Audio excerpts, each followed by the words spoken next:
અત્યારે જે અલંગની અંદર લગભગ પ્રથમ વાર જ જે શિપ આવ્યું છે હાલ જે ક્રૂઝ કહેવાય એ જો આ મારી પાસે બેક સાઈડમાં છે.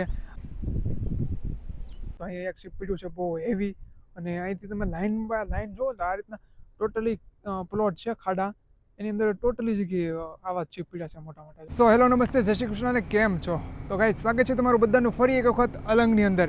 તો ગાઈસ સ્ટાર્ટિંગમાં જ તમને બતાવી દઉં કે જો તમે મારી પાછળ હેવી જે છે એ શિપ અત્યારે હાલ જે એનું બ્રેક કરવાનું કામ છે એ શરૂ છે અને આવી તો લગભગ અહીંયા અનેકો શિપ આવે છે, ડેઇલીની કેટલી શિપો આવે છે અને હાલ બ્રેકિંગ ન્યૂઝમાં તમને ખબર હોય તો અહીંયા એક જે આપણે ક્રૂઝ કહેવાય આપણે જે પેસેન્જર માટે વપરાય જેની અંદર તમે હોટલોથી માંડી અને ડિસ્કો અને ક્લબ ને બધું હોય એવી એક અહીંયા ક્રૂ આવેલી છે. અત્યારે આપણે આ જોઈ લઈએ અને આગળ જઈ આપણે ક્રૂ જોવાની છે. લગભગ 11 થી 12 માળની ક્રૂ છે. ટોટલી સંપૂર્ણ માહિતી એની આપણી લેવાની છે અને ખાસ કરીને બીજું એ કે અહીંનું જે શિપયાર્ડ છે એના વિશે એક ડાર્ક છે જે હું તમને આગળ કહેવાનો છું. અત્યારે તમે પાછળ બેક સાઈડમાં જે શિપ છે એ જુઓ અને નજીક તો બહુ જાશું નહીં કારણ કે પરમિશન આપણને કંઈ છે નહીં. આ રીતના મોટી મોટી ક્રેન હોય ને જુઓ તમે અત્યારે હાલ જે આ ક્રેન છે ને વર્કિંગ કરી રહી જ છે. જો ક્રેન દ્વારા એ કંઈક છે ચોરસનું કંઈક લોખંડની પ્લેટું હોય કે જે હોય એ અત્યારે હાલ ઉપરથી નીચે ઉતારે છે. જો આ રીતના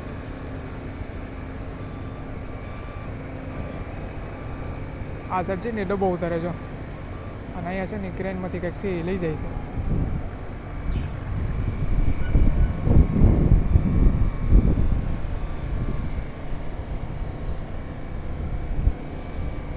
કાંઈ જો તમે મારી પાછળ અત્યારે આ શિપનું છે ને કામકાજ છે ને તોડવાનું શરૂ થઈ ગયેલું છે અને એટલું દૂર ઊભું છું ને તો એમ લાગે છે કે ભાઈ આ હાવ મારી નજીક જ ઊભી છે કારણ કે અવાજ એટલો આવે છે, એના જે મશીન છે એ બધા ચાલુ છે, પછી કેટલાય કારીગરો છે ને એમાં વર્ક કરે છે.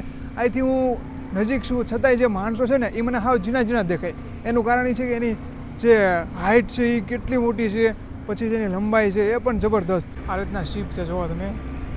આપણે નજીક તો નહીં જઈએ બહુ કારણ કે ત્યાં એ લોકો પરમિશન આપતા નથી. બાકી તમે શિપની ખાલી લેન્થ જો સામેથી લઈને અહીંયાથી લઈને અહીંયા સુધી એટલું લાંબુ છે. પાછળ બી એક કેસરી કલરમાં પડ્યું છે મસ્ત મજાનું મોટું શિપ છે એ. અને આમાં જુઓ તો મેં કેટલા કારીગરો ત્યાં છે ને હાલ વર્ક કરી રહ્યા છે. જો બધા પેલા બેઠા છે અને ઉપર કામ ચાલુ છે. આ રીતના બધું શિપનું હાલ બ્રેક થાય છે બધું અને પાછળ એનો પંખો જુઓ તમે. તો ફાઇનલી ગાઈઝ અત્યારે જે અલંગની અંદર લગભગ પ્રથમ વાર જ જે શિપ આવ્યું છે હાલ જે ક્રૂઝ કહેવાય એ જો આ મારી પાછળ બેક સાઈડમાં છે.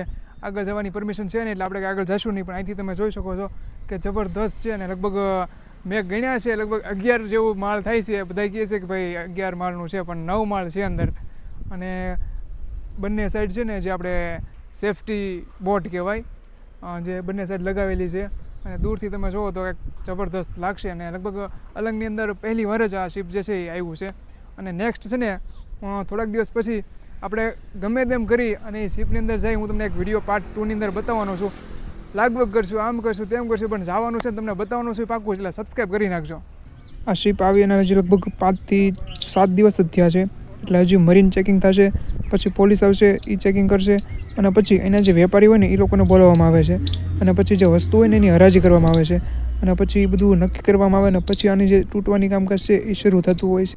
અને બોટની બંને સાઈડ જોવો ને તો સેફટી બોટ તમને જોવા મળશે. જો લગભગ 3 ને 6 ને 7 જેટલી છે ને સેફટી બોટ છે. એ કોઈ પણ અકસ્માત થાય તો આમાંથી તુરંત આપણે દરિયામાં જમ્પ લગાવી. ગાઈઝ અત્યારે આપણે બીજી એક શિપ જોવા પહોંચી ગયા છીએ.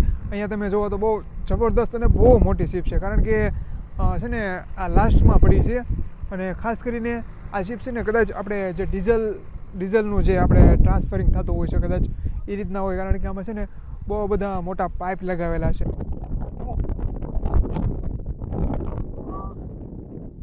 ગાઈઝ આ રીતના શિપ અહીંયા પડ્યું છે અને થોડોક અવાજ છે ને એન્જિન ચાલુ હોય ને એવી રીતના આવે છે. કદાચ એન્જિન ચાલુ હશે કેમ કે પાછળ આપણને કંઈ દેખાતું નથી. જો આ રીતના શિપ પડ્યું છે આખું જો એકદમ હેવી શિપ છે ભાઈ. અને નજીક કંઈ બહુ જવાય એમ છે નહીં કારણ કે આ છે ને કીચોટ આવી જાય છે અને સામેથી પરમિશન હોય નહીં એટલે આપણે કંઈ પાસે જઈએ નહીં.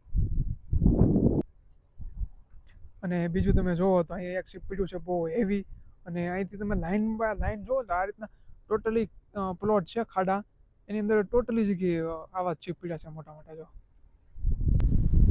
ગાઈઝ આ તમે કોઈ દી જોયો નહીં હોય પણ આ શીપનો પંખો છે જો પાછળનો, એને પંખો કહેવાય કે શું કહેવાય જરા કમેન્ટ કરજો, તમને ઝૂમ કરીને બતાવજો. અહીંયા છે આ એક રૂમ હોય ને રૂમ, એવડો મોટો પંખો છે જો અહીંયા પાછળ એક સાઈડમાં આ રીતના જો અહીંયા છે જો, અને ઉપર મોટું કેબિન ટાઈપ છે કંઈક. શીપ તો જો ભાઈ જબરદસ્ત છે, લંબાઈ જો ને ખાલી જો. ગાઈઝ હવે આપણે શીપ બીપ જોઈ અને જે અહીંયા બધા પ્લોટ છે ને એ વિસ્તારમાં આવ્યા છીએ. અહીંયા તમે આવો ને તો લગભગ અત્યારે હાલ એમ કહેવાય કે જેમ અલંગની જે ડિમાન્ડ છે ને એ ઘટી રહી હોય ને એ રીતના કંઈક લાગે છે. એનું કારણ એ છે કે તમે છેક સુધી જુઓ રોડ છે ને એ હાવ ખુલ્લો છે, કોઈ પણ પબ્લિક નથી. પહેલાં કેવું હતું અહીંયા તમે ગમે ત્યારે આવો તો ટ્રાફિક તમને જોવા મળતી, અને અત્યારે તમે આવો ને તો હાવ આમ સૂનું સૂનું હોય ને એ રીતના બધી વસ્તુ છે. જેટલા પણ પ્લોટ છે બધાય એ બધાય છે ને આમ કોઈ માણસ વગરના ખુલ્લા ખુલ્લા લાગે. અહીંયા જુઓ તો આ બધી પ્લોટ છે, આ રીતના 2-4 ગાડીઓ પડી હોય અને અમુક અમુક લોકો હોય ખરીદવા માટે આવેલા હોય કે જો આ રીતના હાવ આ પ્લોટ બધા છે ને આમને હોસ્પિટલ છે જો ટોટલી પ્લોટ છે જો. અને આ બાજુ બી પ્લોટ તમે જુઓ તો હાવ માણસને હાવ નહિવત સંખ્યામાં આવતા હોય ને એ રીતના લાગે. ગાઈઝ અત્યારે છે ને આપણે એક પ્લોટની અંદર આવ્યા છીએ, કેમ કે આપણે ઘર વખરી માટે થોડીક કંઈક સામગ્રી લઈ જાવી હતી, એટલે કીધું પંખો ને એવું અહીંથી લેતા જઈ, કેમ કે ત્યાં આપણે ઉનાળો હવે આવે છે. અને જો આ રીતના મસ્ત મજાનો પ્લોટ છે અને બધી અલગ અલગ વસ્તુ છે જો આ રીતના પંખા એક એક છે બધાય જો બધા શીપના હોય ને એ જ હોય બાપા. અને બહાર આ બધી વસ્તુ પડી છે જોઈ શકો છો. આ રીતના આખો પ્લોટ છે, બધા પંખા છે અલગ અલગ. પછી આ ફિલ્ટર ટાઈપ છે કંઈક.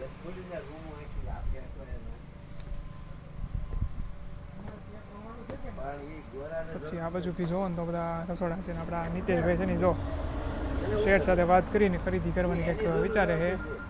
બધા ઓવન ને બધું પડ્યું છે આમાં જોવો ને તો. ગાઈઝ અહીંયા છે ને એક અનોખી ઘડિયાળ છે જો, આપણે આવ્યા હતા પંખો લેવા અને આ ઘડિયાળ આપણને જોવા મળે. આમાં કાંટા 2 જ છે અને પાછળ છે ને વાયર 6 વાયર છે. હવે 6 વાયર છે એના માટે હોય કે ખબર નહીં. આપણે અહીંયા ઘરે લઈ જઈએ તો ઘરે કોઈને જોતાય ન આવડે ભાઈ આમાં શું હોય કોને ખબર, 2 જ કાંટા છે.